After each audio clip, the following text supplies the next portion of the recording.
네, 식사 잘 하셨습니까? 드디어 마지막 시간이 다가왔습니다. 자, 오전에 했던 스마트 팩토리 좀 정리를 하고요. 마지막으로 이제 스마트 도시 기본계획 수립 방안에 정리를 하도록 하겠습니다.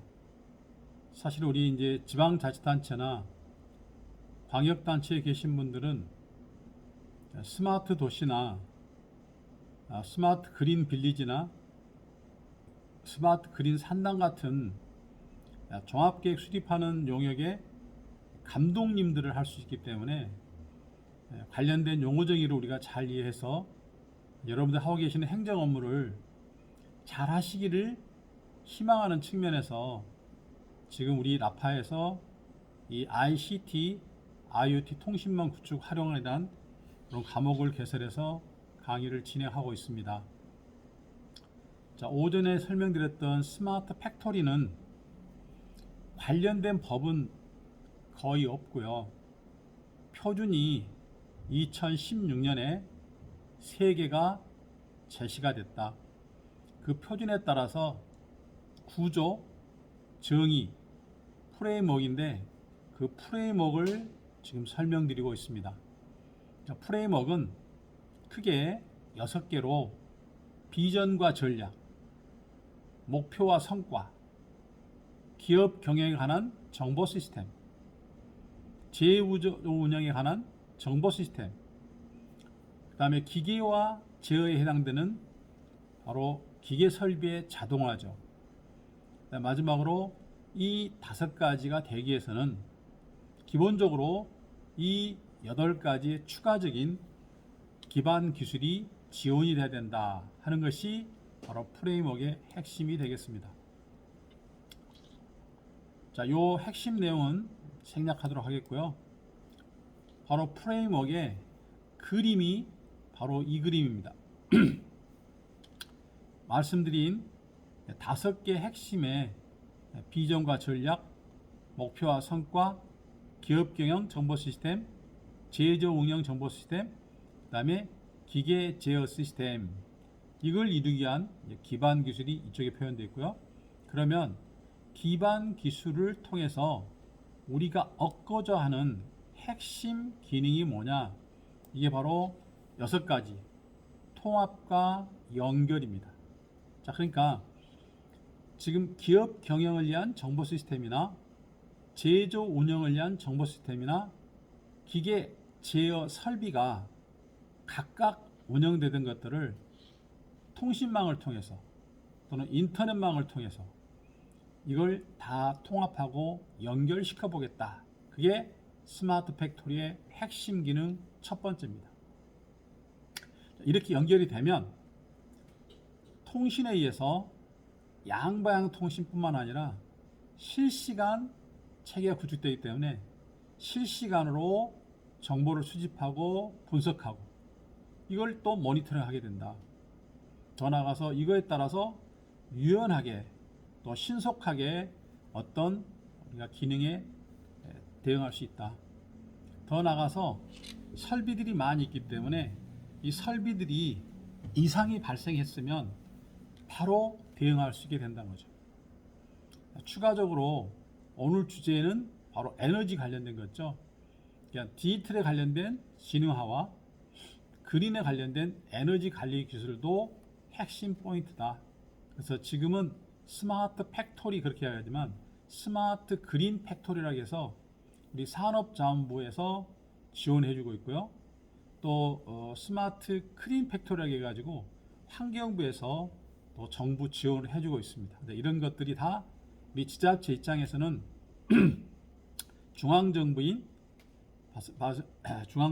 산업자원통상부, 환경부 또는 국토교통부, 더 나아가서 과학기술정보통신부의 중앙정부 정책을 알아가지고 우리 지방자치단체나 과격단체는 우리가 뭔가를 제안해가지고 정부 예산을 따오는 것이 여러분들의 역할이 아닌가 그렇게 저는 생각합니다. 그러니까 기본적으로 정부 정책에 맞게끔 여러분들이 행정을 펴나가게 되면 실질적으로 그 정부의 자금들을 많이 지원받을 수 있다 그런 얘기죠.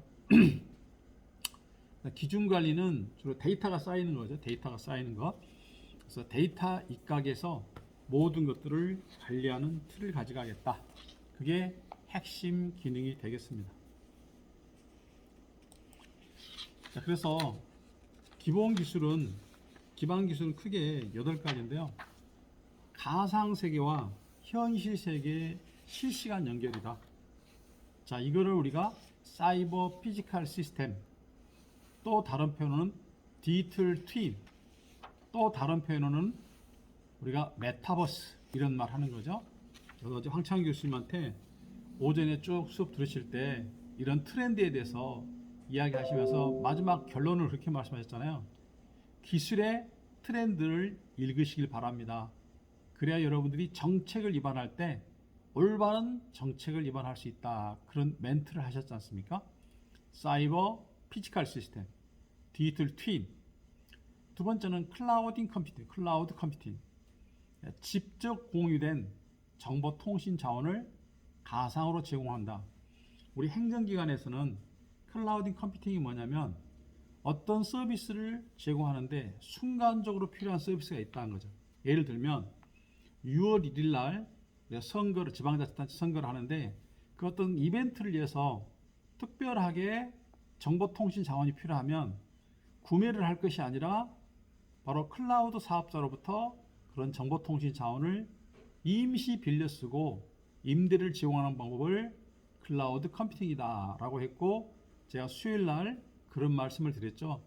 금년 초에 바로 민간 클라우드 컴퓨팅 활용에 대한 지침이 내려왔다, 그런 말씀 드렸습니다. 세 번째 3D 프린터죠. 3D 모델링이랄까, 3차원은 항상 모델링 생각하시면 됩니다. 그래서 모델링한 결과를 가지고 우리가 적층 제조하는 그런 시스템이 바로 3D 프린터죠.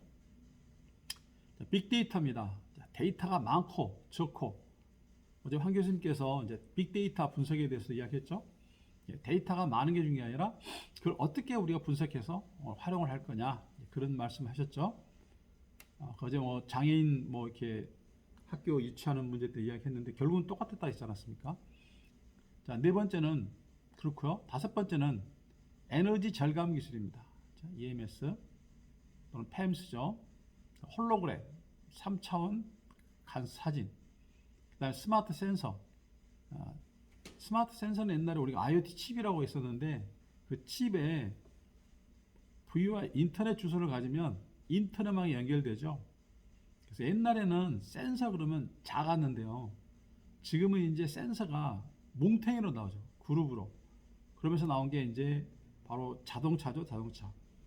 그래서 아마 어제 여러분 오후에 그 테슬라 사례를 들으셨겠는데 자동차가 데이터 센터가 된다. 일종의 말하면 자동차가 데이터 수집 장치가 된다. 그런 이야기 들으셨잖아요. 테슬라의 성공 모델은, 비즈니스 모델은 바로 자동차를 파는 게 중요한 게 아니라 자동차로부터 수집하는 정보가 중요하다. 그런 이야기를 하셨죠. 사물 인터넷, 많이 이야기 됐죠.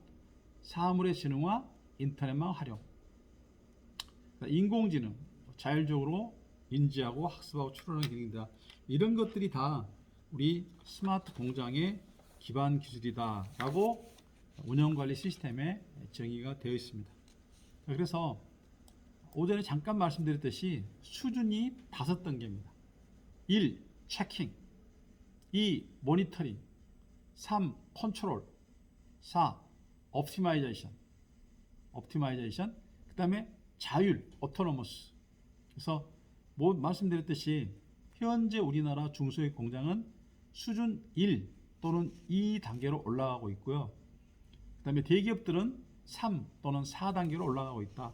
그러니까 결국 우리가 10년 후, 20년 후, 30년 후가 됐을 때 궁극적으로 작은 공장이라 할지라도 오토노머스까지 가야만 실질적으로 우리가 스마트 팩토리다, 그렇게 이야기할 수 있겠죠. 물론 중소기업, 모든 중소기업이 수준 5까지 가는 것은 어렵겠죠. 왜? 기업의 상황에 맞게끔 특정 기업은 수준 1에서도 충분히 자기 기업이 원하는 그 성과를 달성한다면 그 수준 1로도 만족하는 거니까요. 그래서 어찌됐든 큰 그림은 성수도 모델을 5가지로 해서 체킹과 모니터링, 컨트롤, 옵티마이제이션, 그다음에 오토노미 이런 개념으로 가고 있다. 그래서 이거를 우리가 끊임없이 진화 발전시키기 위해서는 정부에서 할 역할은 촉진해야 돼. 그 촉진은 평가를 위해서 차동화시켜야 되겠죠. 그래서 이렇게 10개 항목에 대해 범죄에 대해서 천정으로 배점을 해서 평가 항목은 44개입니다. 그래서 이제 영역으로는 4개, 추진 전략, 프로세스, 정보 시스템 및 자동화, 성과 이렇게 4개이고요. 범주로서는 10개입니다. 리더십과 전략, 프로세스는 제품 개발, 생산 계획, 공정 관리, 품질 관리, 설비 관리, 물류 운영. 그다음에 정보 시스템과 자동화에서는 정보 시스템, 자동화. 그다음에 성과 이렇게 해서 각각 배점을 보시면 가장 높은 배점이 바로 정보 시스템입니다. 왜냐하면 정보 시스템을 구축해야만 결국 뭐가 됩니까? 바로 스마트가 되기 때문이죠. 두 번째는 설비 자동화입니다. 설비 자동화. 그러니까 결국 보시면 이 두 개가 400점이죠. 전체의 40%를 차지한다는 거죠. 그 다음에 중요한 게 뭐냐면 성과입니다. 성과. 우리가 스마트 팩토리 했는데 지금 여기서 말하고 있는 6개 평가 지표에 따라서 KPI라고 하는데 KPI가 달성돼야 되는 거죠. 아까 제가 딜리버리 말씀드렸잖아요. 자, 그 다음에 보시면 리더십과 전략. 리더십과 전략은 딴 말로 표현하면 뭐냐면 최고 경영자가 스마트 팩토리를 하겠다 하는 그 의지가 중요하고 그 추진하는 게 중요하다. 그리고 끊임없이 성과 지표 관리하는 것이 매우 중요하다라는 뜻이 되겠죠. 그래서 결국 이 4개 항목을 찾아 정의해 보면 점수가 얼마입니까? 거의 620점대잖아요. 그러니까 기본적으로 보게 되면 우리가 알고 있는 제조 공정의 자동화가 중요한 것이 아니라 제조 공정의 자동화는 물론 돼야 되지만 진짜 중요한 거는 정보 시스템의 구축이고 이걸 전산화라고 했죠. 설비 자동화라고 했죠. 정보화죠. 그 성과가 활용이 돼야 되니까 그게 바로 120%잖아요. 그러니까 이게 미드 연결된다. 그러니까 우리가 공부했던 IT로 인해서 220점, CT로 인해서 180점, ICT로 인해서 220점이니까 우리가 공부했던 IT 기술을 활용하고 CT 기술을 활용하고 ICT 기술을 새롭게 활용하도록 권장하고 있는 것이 바로 스마트 팩토리다. 이렇게 넓게 이해를 하시면 왜 우리가 스마트 팩토리를 공부해야 되는 거냐 하는 것을 이해할 수 있을 것 같습니다. 그래서 결국 평가 항목을 보게 되면 여기는 이렇게 리더십, 전략 추진 계획, 조직 및 역량 강화, 역량 관리, 성과 지표에서 4가지가 있고요. 그 다음에 제품 개발에는 개발 절차, 설계 및 검증, 공정 설계 및 검증, 제품 정보 관리, 기술 정보 관리가 있고 등등 해서 요게 44개 항목입니다. 44개. 그래서 이 평가 항목에 각각의 점수 배점을 해서 전체 1000점 만점에 500점 이상이면 수준 1로 평가를 해주고 있습니다.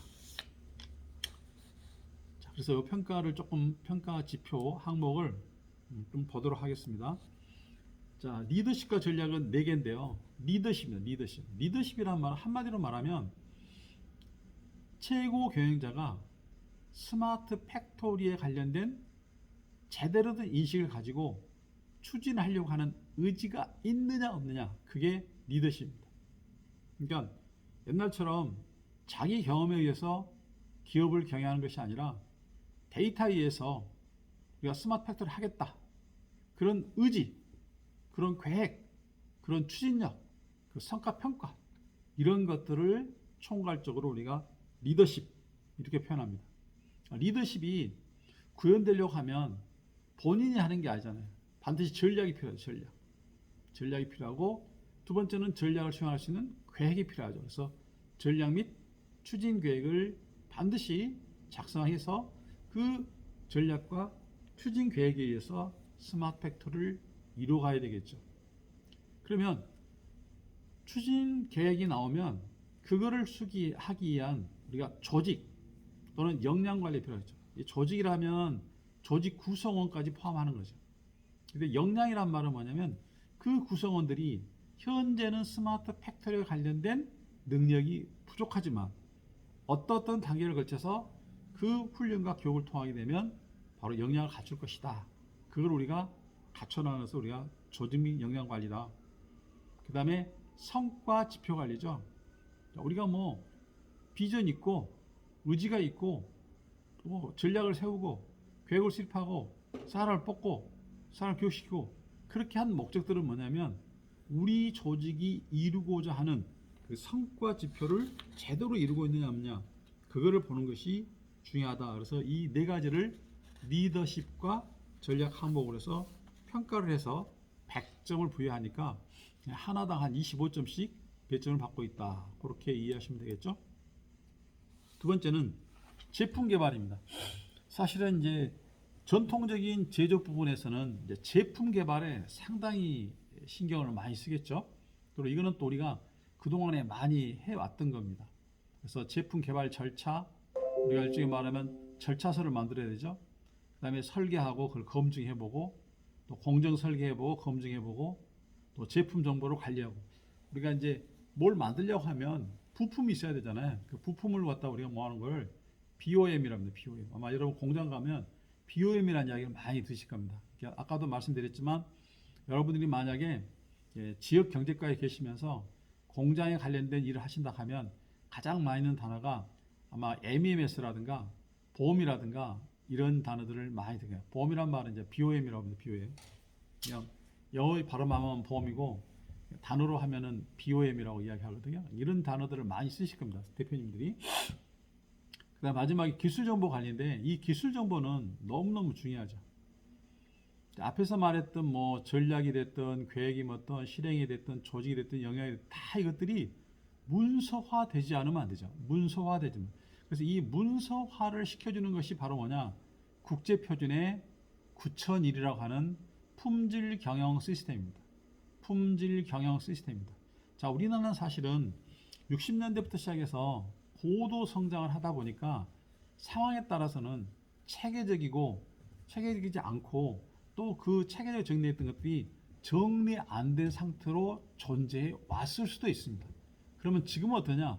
그런 것들을 정리해야 될 단계다. 다시 말하면 우리가 혹시 이제 우리나라 중소기업 제가 이제 그 공단을 가서 보면 우리나라 중소기업 공단의 사장님들이 대단하신 분들이 많습니다.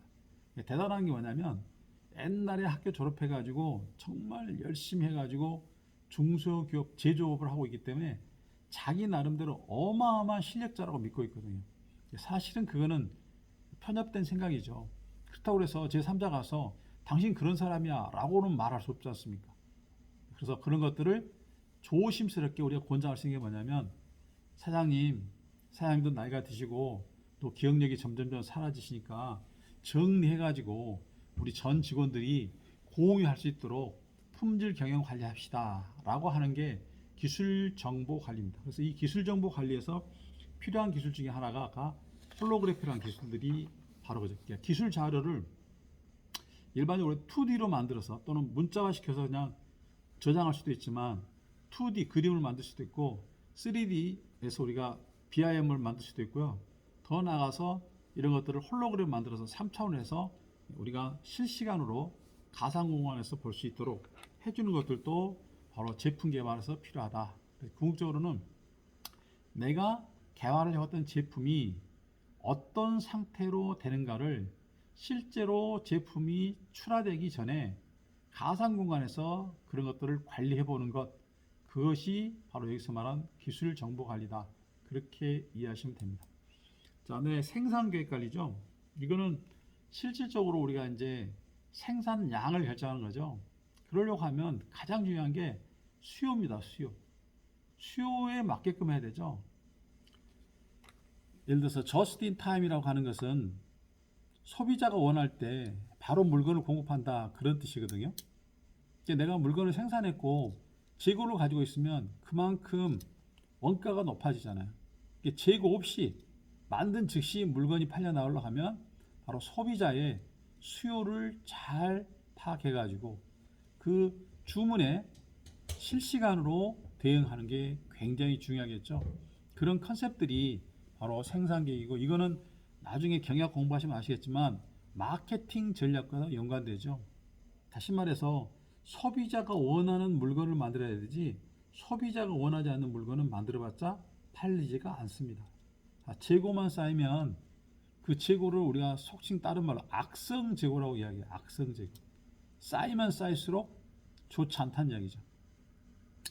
자, 그러기 위해서 우리가 이제 중장기 생산 계획이라든가 필요에 따라서는 장기 생산 계획도 만든다. 이런 것들이 전부 다 매뉴얼로 되는 것이 아니라 소프트웨어로 된다는 거죠. 공정 관리입니다. 이제 진도 관리하는 거죠. 그래서 작업 계획 만들고 그다음에 생산 진도 짜고 혹시라도 설비가 이상하면 바로바로 대응하고 이게 바로 공정 관리에 해당됩니다. 자, 품질 관리는 공사 품질 관리죠. 그래서 품질 관리, 품질 정보의 관리 및 확인, 그다음에 품질 표준 문서 관리, 검사 데이터 관리, 그다음에 측정 장비 관리. 측정 장비도 우리가 이제 검교정 장비를 가지고 실제로 검측을 해야 되지 검유형되지 않은 그런 장비로 측정하게 되면 측정값이 오류가 되는 거잖아요. 그런 것들도 우리가 관리를 해줘야 된다. 검교정 뭐 인정기관 이런 말도 들어보셨을 겁니다. 그 다음에 이제 우리 기업 경영에 중요한 게 설비 관리죠. 설비 관리. 특히 이제 그동안에 기계 설비가 자동화됐을 때도 물론 그 즉시 그 자동의 설비 이상 상태를 알 수 있었지만 스마트화되게 되면 이 설비 관리가 지능화돼야 되는 거죠. 그래서 설비 가동 관리나 보정 관리나 자체 관리 또는 금형이나 지그나 공구 관리를 우리가 실시간으로 할 수 있겠다는 거고요. 7번째는 물류 운영입니다. 물류 운영. 물류가 중요하죠. 그래서 구매 관리, 외주 관리, 뭐 자재 관리, 출하 및 배송 관리인데 이런 것들을 다른 말로 할 때 정보 시스템, 단위 시스템 놔둘 때는 SCM, Supply Chain Management가 이렇게도 이야기합니다. 그래서 앞에 말했던 이런 업무들이 필요에 따라서는 매뉴얼로 진행되고 사람의 또 어떤 행동이 이루어진다면 실질적으로 정보 시스템이 이루어지도록 모든 것들이 앞에서 말했던 1번부터 7번까지가 정보 시스템으로 개발돼 활용돼야 된다. 그래서 크게 보면 6가지인데요. ERP, SCM, MEMS, PLM, PAMS는 에너지에 관련된 특별한 정보 시스템이고요. 보안 관리, 이 보안 관리도 중요하다고 몇 번 말씀드렸죠. 그래서 이런 것들이 바로 정보 시스템에 해당된다. 그래서 이 정보 시스템 분야를 강조하는 것이 이 정보 처리 분야에서 스마트 팩토리입니다. 우리 통신 쪽에서는 이런 것보다는 아까 기계 및 제어 쪽이 더 중요하다고 말씀드렸죠. 그래서 전사적 자원 관리 시스템의 기본적인 컨셉들이고요. 그다음 SCM에 대한 컨셉, PLM에 대한 컨셉, PAMS에 대한 컨셉, MS 컨셉 이런 것들이고 설비 자동화가 바로 기계적 설비에다가 우리가 액추에이터 등을 달아서 자동화시키는 거죠. 생산 설비의 자동화, 물류 설비의 자동화, 검사 설비의 자동화, 정보 설비 정보 네트워크. 우리가 보통 말할 때 제가 아까 오전에 말할 때는 뭐죠? 산업 설비 통신, 그러니까 산업 통신 설비라고 했죠. 근거리에서는 우리가 직렬 버스를 이용한 뭐 RS232나 RS485나 또 무선에서는 무선랜이나 또 무선랜에서 많이 쓰는 와이파이나 최근에 나온 것은 이제 특화망, 5G 특화망. 자, 이런 것들이 전부 다 설비, 정보, 통신망 이렇게 되겠죠. 그 다음에 안전, 환경, 에너지 관리 등에 관한 거다. 궁극적으로 원하는 건 뭡니까? 기업의 생산성이 높아져야 되겠죠. 생산성은 뭐 한 해에 갑자기 올릴 수는 없잖아요. 그러니까 설비가 어느 정도 안정되고 하면 한 2, 3년 정도 지나게 되면 우리가 원하는 생산성을 얻어낼 수가 있거든요. 두 번째는 품질이 보장돼. 품질, 퀄리티죠. 원가, 가능하면 비용을 절감한다. 여러분 원가 하면 생각나는 회사가 있죠. 다이소죠, 다이소. 여러분 생활용품은 일반 뭐 슈퍼 이런 데보다도요. 다이소 가면 30%가 싸잖아요. 원가 관리 하는 거죠. 원가 관리. 납기, 딜리버리 맞춰주는 거고요. 그 다음에 안전하는 거죠. 요즘은 워낙 이제 안전이 중요하니까 특히 뭐 중대재해처벌법이 나오면서부터 안전사고 한 번 나면 어렵지 않습니까? 특히 이제 중대재해처벌법이 지금은 기업에 초점이 맞춰 있는 것 같지만 제 개인적인 생각인데 6월 1일 우리 지자체 장 선거 끝나고 나면 아마 공공기관도 안전에 관한 평가를 하게 될 겁니다. 예를 들어서 최근에 뭐 봉화군에서 산불이 났다. 그러면 군수님도 책임이 있는 거죠. 엄밀하게 말하면 책임도 있는 거잖아요. 그죠? 그 다음에 환경, 인바이러먼트 이런 평가 지표를 한다. 이렇게 환경이란 말은 아까 제가 크린이라는 단어 썼어요. 크린, 청정 뭐 수, 물 처리하는 거죠. 물 처리하는 것들, 오염물, 그다음 가스 뭐 이런 것들 처리하는 것들이다. 그래서 스마트 팩토리는 우리나라의 경우에는 법률로 정해지지 않았고 조례도 특별히 정해지지 않았지만 표준에 의해서 지금 수준 확인 평가를 해가지고 점진적으로 중소기업이나 대기업들의 스마트 팩토리의 수준을 높여가고 있는 것이 현재 우리나라의 정부 정책이다. 그렇게 생각하시면 되고 중앙정부는 산업자원통상부, 국토교통부, 그다음에 환경부, 과학기술정보통신부에서 각각 스마트 또는 크린 또는 뭐 그린 이런 거에 대한 정책들을 지원하고 있다. 이렇게 정리하면서 이 내용을 마치도록 하겠습니다. 다음은 이제 마지막으로요. 우리가 이제 스마트 시티에 관한 기본계획 수립 방안입니다. 거의 오늘 이제 수업에 이번 교육 과정을 총 정리하는 그런 과정으로 생각하셔도 됩니다. 아마 여러분 이제 수업 듣다 보면 왜 우리가 4일 동안 이런 걸 공부했는가 하는 거를 여러분이 이해가 되실 텐데요. 자, 스마트 시티 기본계획 수립 방안입니다.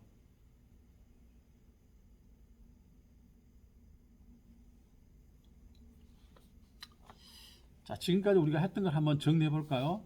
자, 여러분 첫날은 정태복 교수님을 통해서 뭘 배우셨냐면 자, ICT